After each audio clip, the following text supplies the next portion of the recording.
Hello students, હું છું હિરણ રાજગુરુ અને આજે આપણે જોવાનું છે બીકોમ સેમ 1નું બિઝનેસ એકાઉન્ટિંગ 1. એમાં આપણે યુનિટ નંબર 4 જોઈ રહ્યા છીએ, પુનઃસ્થાપનાના હિસાબો, રિપ્લેસમેન્ટ એકાઉન્ટ.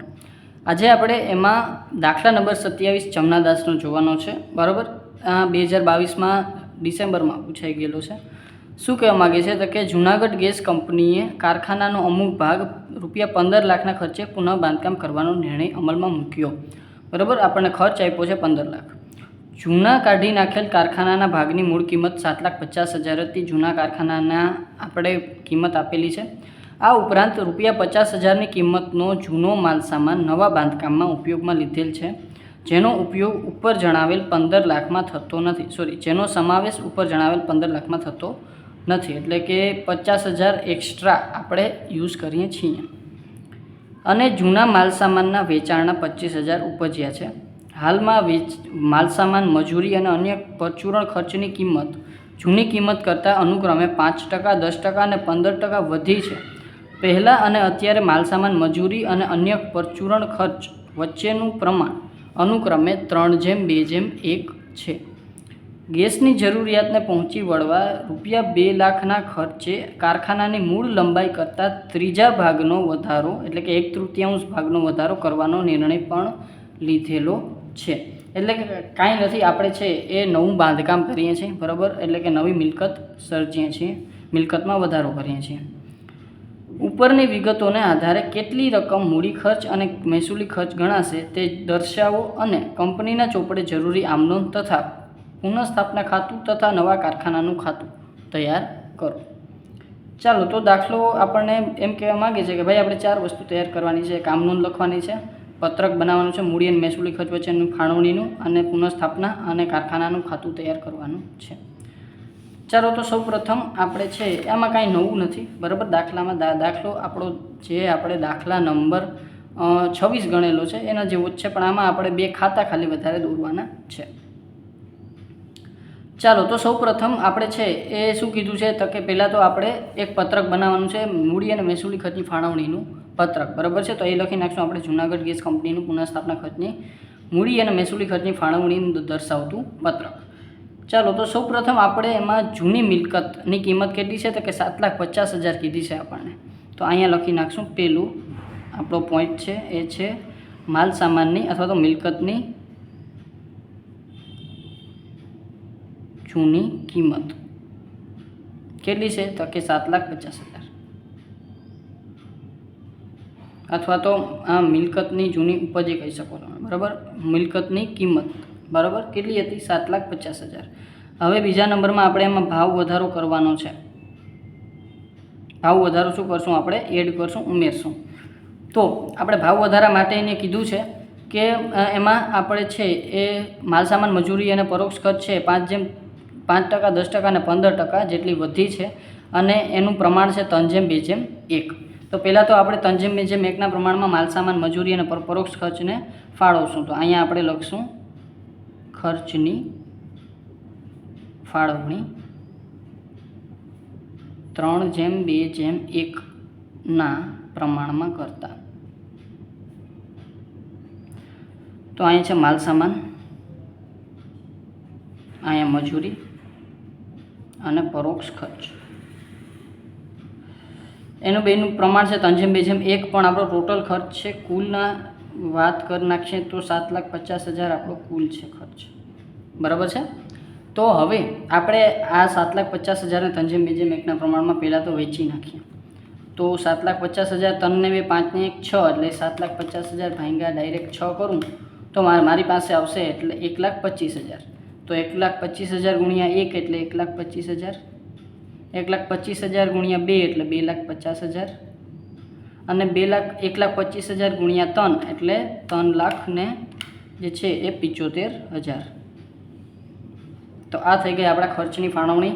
કુલ આપણો જે છે એ જૂની કિંમત અથવા તો મૂળ કિંમત હતી, એને જૂની અથવા તો મૂળ કહી શકો. મૂળ કિંમત હતી 7,50,000, એની આપણે ખર્ચની ફાળવણી કરી એટલે આપણને આ મળ્યા. હવે આપણે આમાં શું કરશું? વધારો કેટલો થયો છે એ જોશું. તો અહીંયા આપણે છે એ 3,75,000, અને આપણને કીધું છે કે માલ સામાનમાં 5, 10 અને 15 એમ આપણે વધારો થાય છે, 5%, 10%, 15%. તો અહીંયા આપણે 5%, 10% અને 15% એમ વધારો કરશું. મેં પર્સન્ટેજ લખી નાખ્યા એટલે ઘણી જોવું ના પડે. 3,75,000ના 5%, તો એ આવશે 18,750.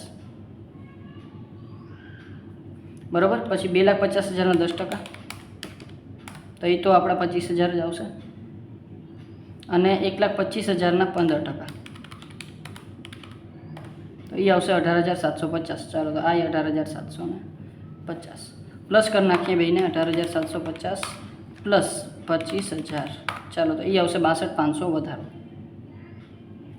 બરાબર. આ શું આવ્યું? આપણો ભાવ વધારો.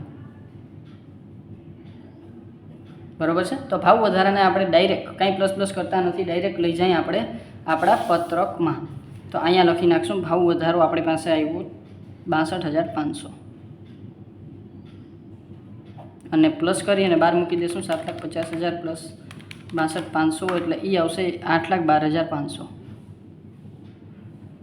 આ આવ્યો આપણો મહેસૂલી ખર્ચ.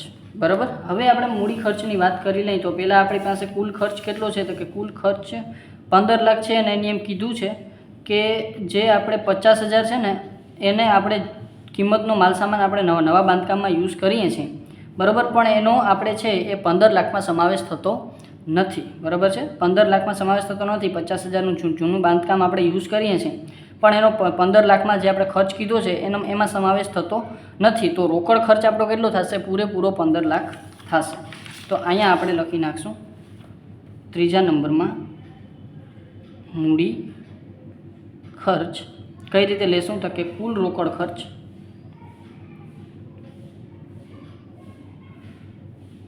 માઇનસ મહેસૂલી ખર્ચ. અથવા તો તમે સેન્ટેન્સ તરીકે પણ લખી શકો કે ભાઈ કુલ રોકડ ખર્ચમાંથી મહેસૂલી ખર્ચ બાદ કરતા, અથવા તો કુલ ખર્ચમાંથી મહેસૂલી ખર્ચ બાદ કરતા, એમ લખી શકો. કુલ રોકડ ખર્ચ છે આપણો 15 લાખ. બરાબર. અને કુલ ખર્ચ આપણે કોઈ પૂછે કે કેટલો છે, તો આપણે 15,40,000 કહેવો પડે. બરાબર. તો 15 લાખ આપણો રોકડ ખર્ચ છે, એમાંથી મહેસૂલી ખર્ચ 8,12,500 આપણો માઇનસ થશે. તો આપણી પાસે વધશે જે છે એ મૂડી ખર્ચ. તો 15 લાખમાંથી 8,12,500 માઇનસ, તો એ આવશે 6,87,500. એ આપણો વધશે. શું વધશે? તો કે મૂડી ખર્ચ. બરાબર. ચાલો, પછી આગળ વધીએ આપણે. આગળ એને કીધું છે કે 50,000નું, તો ત્યાં જ આપણે આગળ વધી જઈએ. તો કે 50,000ની કિંમતનો જૂનો માલ સામાન નવા બાંધકામમાં ઉપયોગ કરેલો છે. તો અહીંયા આપણે લખશું જૂના માલ સામાનનો નવા બાંધકામમાં ઉપયોગ. બરાબર. હવે જૂના માલ સામાનનો નવા બાંધકામમાં ઉપયોગ કરીએ તો મહેસૂલી ખર્ચમાં ઘટાડો થશે. એટલે કે મહેસૂલી ખર્ચમાંથી 50,000 માઇનસ થશે અને મૂડીમાં એડ થશે, એટલે કે પ્લસ આપશે. આપણે કરશું 50,000. બરાબર છે. ચાલો, માઇનસ તો વાત થઈ ગઈ. પછી આગળ વધીએ. આપણને ભંગારનું પણ કીધું છે અને જૂના માલસામાનના વેચાણના આપણને 25,000 છે એ ઉપજ્યા છે. તો જૂના માલસામાનનું વેચાણ કરતાં ઉપજ. ચાલો, તો 5મા નંબરમાં માલસામાનના વેચાણની ઉપજ. તો એ કેટલી આપી છે આપણને? તો કે એ આપી છે આપણને 25,000. બરાબર. તો 25,000 ઉપજ્યા છે આપણા. તો એ આપણે મહેસૂલી ખર્ચમાંથી શું કરશું? બાદ કરશું, કારણ કે ખર્ચમાં ઘટાડો થઈ જશે. અને અહીંયા થઈ જશે એ અહીંયા આપણે કાંઈ એની નોંધ કરશું નહીં. ચાલો, અને આ સિવાય આપણે વધારાની મિલકત ઊભી કરીએ છીએ. બરાબર. ગેસની જરૂરિયાતને પહોંચી વળવા માટે આપણે 1/3 ભાગનો વધારો કરીએ છીએ. તો અહીંયા આપણે લખશું 6ઠ્ઠા નંબરમાં કેટલાનો કરીએ છીએ? તો કે 2 લાખનો. બરાબર. તો અહીંયા આપણે લખશું 1/3 ભાગ નો વધારાનો ખર્ચ. અને એ આપણો પૂરેપૂરો શું થશે? મૂડી ખર્ચ. તો મહેસૂલી ખર્ચમાં એની કાંઈ નોંધ નહીં આવે, પણ મૂડી ખર્ચમાં આપણે એડ કરશું 2 લાખ. બરાબર. ટોટલ આપણે જે છે એ 2 લાખ આપણે આમાં એડ કરશું. તો હવે આપણી પાસે આવશે મહેસૂલી અને મૂડી ખર્ચ. બરાબર. તો અહીંયા લખશું આપણે કુલ ચોખ્ખો લખી નાખશું. કુલ ચોખ્ખો મહેસૂલી તથા મૂડી ખર્ચ. બરાબર, કુલ ચોખ્ખો મૂડી અને મહેસૂલી ખર્ચ અથવા તો મહેસૂલી અને મૂડી ખર્ચ. ચાલો તો પહેલાં મહેસૂલી ખર્ચની વાત કરી લઈએ તો 8,12,500 છે અને એમાંથી 50,000 અને 25,000 માઇનસ થશે એટલે આપણી પાસે ટોટલ આવશે 7,37,500 ચોખ્ખો જે છે એ મહેસૂલી ખર્ચ. તો 7,37,500 અને મૂડી ખર્ચની વાત કરીએ તો 6,87,500 પ્લસ 50,000 પ્લસ 2 લાખ, તો ટોટલ 9,37,500 છે એ આપણી પાસે આવશે મૂડી ખર્ચ. તો 9,37,500 આપણી પાસે ટોટલ મૂડી ખર્ચ આવશે. હવે આપણે શું કરવાનું છે તો કે આમ નોંધ પસાર કરવાની છે. આમ નોંધ તમને કદાચ જો યાદ રહી ગઈ હોય તો લખી શકશો, નહીંતર આપણે કરીએ જ છીએ, બરાબર છે. ચાલો તો સૌ પ્રથમ કોણ છે તો કે જૂનાગઢ ગેસ કંપની,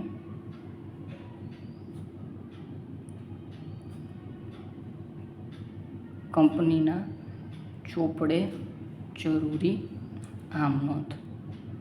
ચાલો તો પહેલી આમ નોંધ આપણે જે પુનઃસ્થાપના વખતે રોકડ ખર્ચ કરીએ છીએ તેની નોંધ કરશું, બરાબર છે. તો અહીંયા પહેલું પુનઃસ્થાપના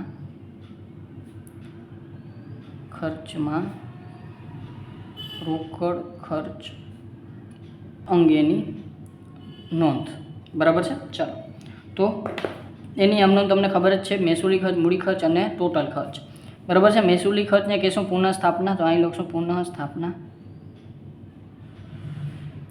ખાતે ઉધાર. પછી મૂડી ખર્ચ, મૂડી ખર્ચને આપણે કહેશું મિલકત ખાતે, બરાબર. મિલકત શું છે આપણી તો કે આપણે છે એ ગેસની પાઇપલાઇન નાખીએ છીએ અથવા તો જે છે એ અમુક ભાગ કારખાનું જ છે, બરાબર. તો કારખાના ખાતે ઉધાર અથવા તો નવા કારખાના ખાતે ઉધાર, બરાબર છે.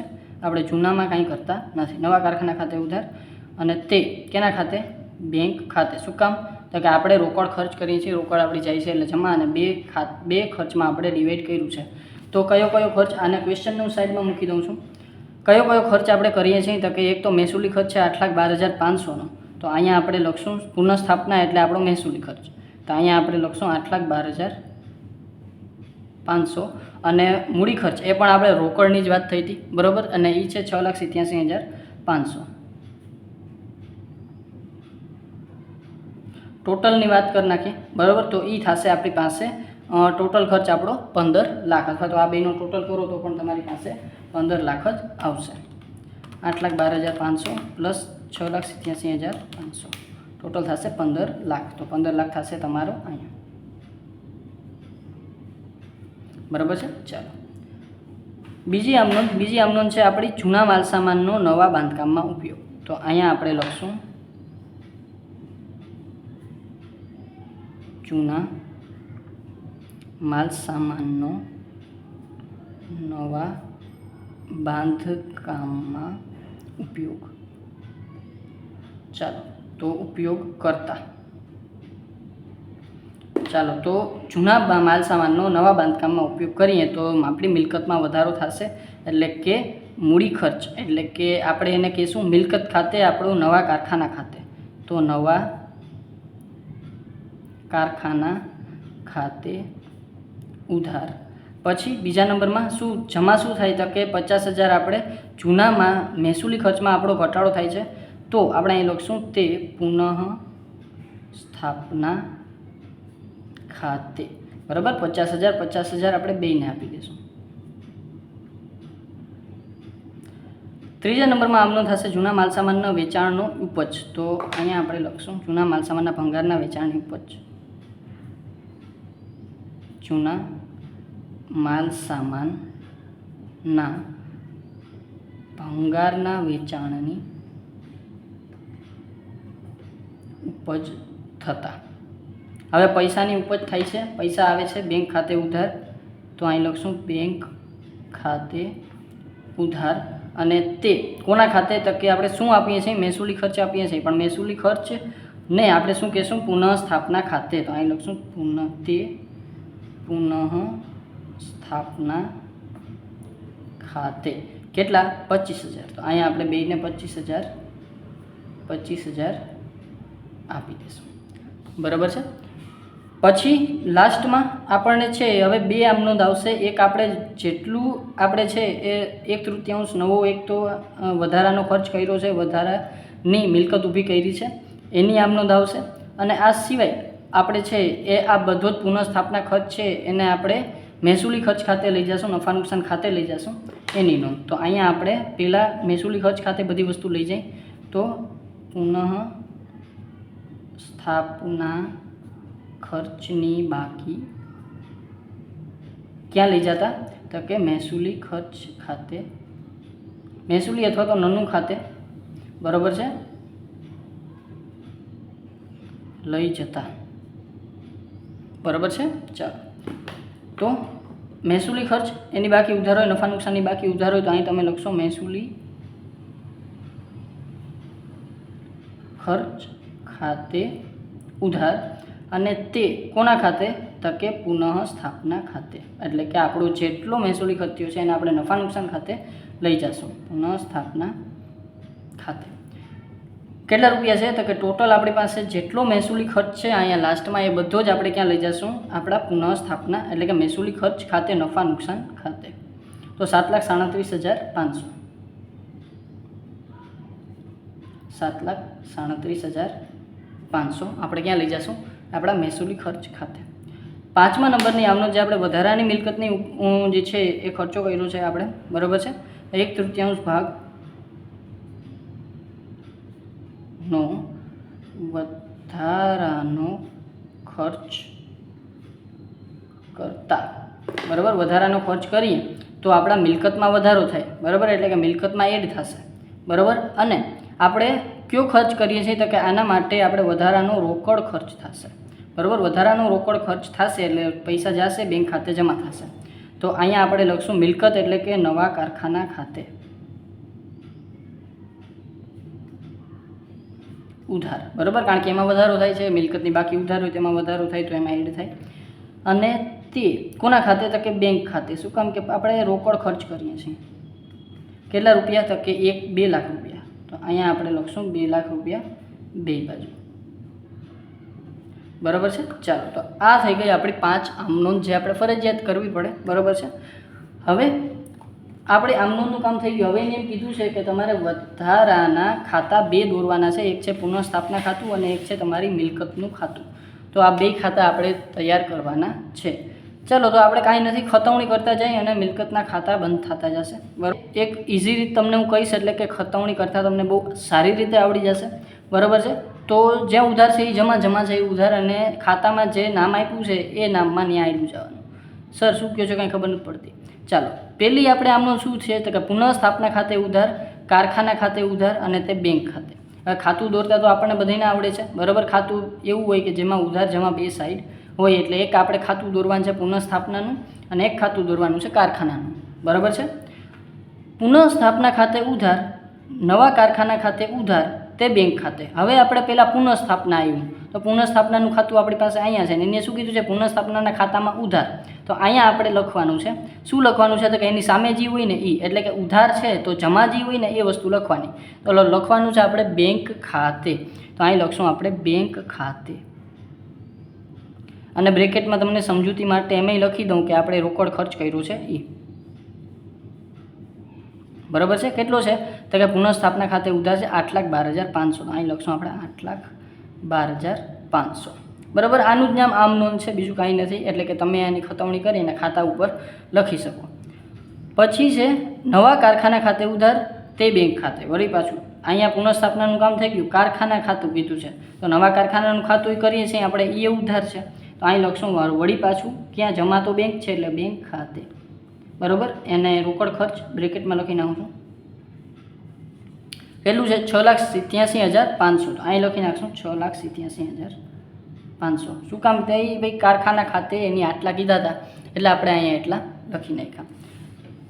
બીજા નંબરમાં કીધું છે જૂના માલ સામાનનો નવા બાંધકામમાં ઉપયોગ. આનું થઈ ગયું. પછી બેંક ખાતે આપણે બેંકનું ખાતું બનાવતા નથી, નગર બેંકનું ખાતું બનાવતા તો આ બે આપણે બેંકના ખાતામાં જમા લખત, બરાબર. પણ આપણે એવું કાંઈ કરવાનું નથી. બેંક માલસામાનનો ઉપયોગ જૂના માલસામાનનો ઉપયોગ નવા બાંધકામમાં થાય છે, બરાબર છે. ચાલો, તો નવા કારખાના ખાતે ઉધાર, તે પુનઃસ્થાપના ખાતે એટલે કે કારખાના ખાતે ઉધાર લખવાનું છે, તો કારખાના ખાતું આ રહ્યું, બરાબર છે. અને એ છે એ પુનઃસ્થાપના ખાતે જમા, એટલે પુનઃસ્થાપના ખાતે અહીંયા પહેલાં આપણે કારખાના ખાતે લખીએ અને ત્યાં લખશું આપણે પુનઃસ્થાપના ખાતે, કારણ કે સામેની સાઈડ પુનઃસ્થાપના છે. અહીં લખશું આપણે પુનઃસ્થાપના ખાતે.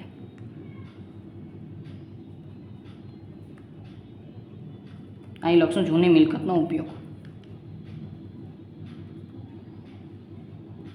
બરાબર. બ્રેકેટ લખવાની જરૂર નથી, પણ આ તો આપણને સારી રીતે સમજાઈ જાય એટલે. આ 50,000 પછી પુનઃસ્થાપનાના ખાતામાં જમા બાજુ તમારે આ એન્ટ્રી દેવાની છે, તો અહીં લખશું આપણે નવા કારખાના ખાતે.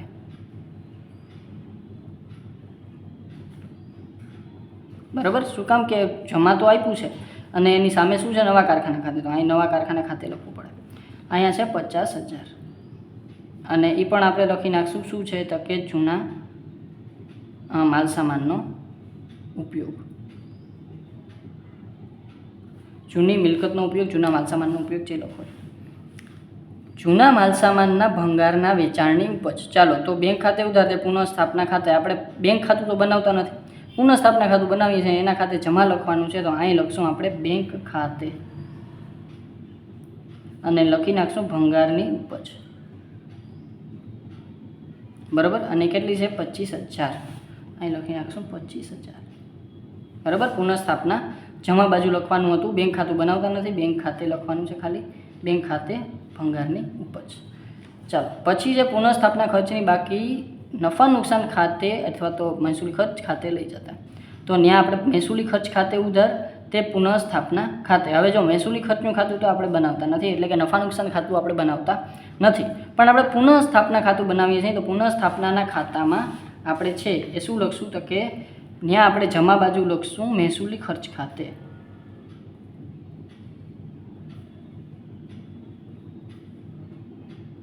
સોરી, પુનઃસ્થાપનાના ખાતામાં, નવા કારખાનાના ખાતામાં નહીં. ચાલો, તો અહીંયા પુનઃસ્થાપનાના ખાતામાં, એટલે પુનઃસ્થાપના ખાતું આપણું અહીંયા છે. ચાલો, તો આ આવશે મહેસૂલી ખર્ચ ખાતે. તો અહીંયા બ્રેકેટમાં લખશું નાનું ખાતે આપણે છે એ બાકી લઈ ગયા. હવે આ બાકી ડાયરેક્ટ તમે 7,37,500 અહીં લખી શકો, બરાબર છે. 7,37,500 આપણે પુનઃસ્થાપના ખાતે જમા લઈ ખાતા, બરાબર. મહેસૂલી ખર્ચ ખાતે અહીંયા ખાલી લખી નાખ્યા, બરાબર છે. ચાલો, હવે આગળ વધીએ. 1/3 ભાગનો વધારાનો રોકડ ખર્ચ કરતા, તો અહીંયા આપણે લખશું નવા કારખાનાના ખાતે ઉધાર, એટલે કે નવા કારખાનાના ખાતે આપણે શું કરશું, ઉધાર. અને અહીંયા લખશું શું, તો કે બેંક ખાતે, તો અહીંયા લખશું નવા કારખાના ખાતે ઉધાર, એટલે 1/3 જે છે એ ખાલી આપણે બેંક ખાતે જ લખવાનું છે, બેંક ખાતે. અને રીઝન અહીંયા હું ખાલી તમને બતાવવા માટે કે 1/3 વધારાનો રોકડ ખર્ચ.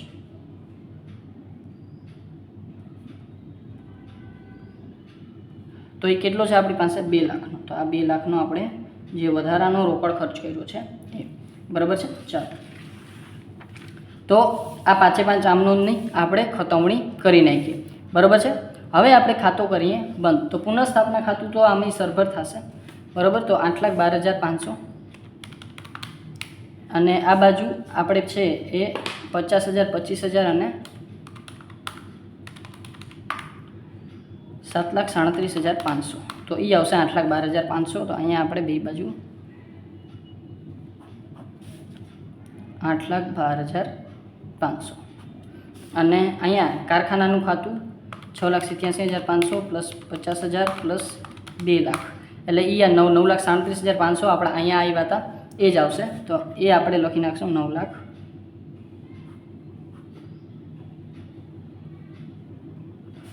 અહીંયા 9,37,500 અને અહીંયા આપણે આ જ બાકી લઈ જશું, બાકી આગળ લાવીએ, સોરી બાકી આગળ લઈ ગયા, નહીં કે લાવ્યા, બરાબર. આ બાકી આપણે જ્યારે પણ નવું કારખાનાનું ખાતું ખોલશું ત્યારે આપણે આ બાકી પાછી આપણે છે એ કાઢશું, 9,37,500, બરાબર. તો આ બાકી આગળ લઈ ગયા તરીકે આપણે અહીંયા લખવાના થશે, બરાબર. ચાલો, તો આ હતો આપણો દાખલા નંબર છે એ 27 આપણા જમનાદાસનો, બરાબર. અને છતાં કાંઈ પણ ડાઉટ રહી જાય તો મને કોમેન્ટ બોક્સમાં જરૂરથી પૂછી લેજો. અને જો વિડીયો ગમ્યો હોય તો લાઇક કરજો, શેર કરજો તમારા ફ્રેન્ડ સાથે અને સબસ્ક્રાઈબ ચેનલને જરૂરથી કરી નાખો, જેથી કરીને આવતા વિડીયોઝ તમને સરળતાથી મળી રહે. Thank you.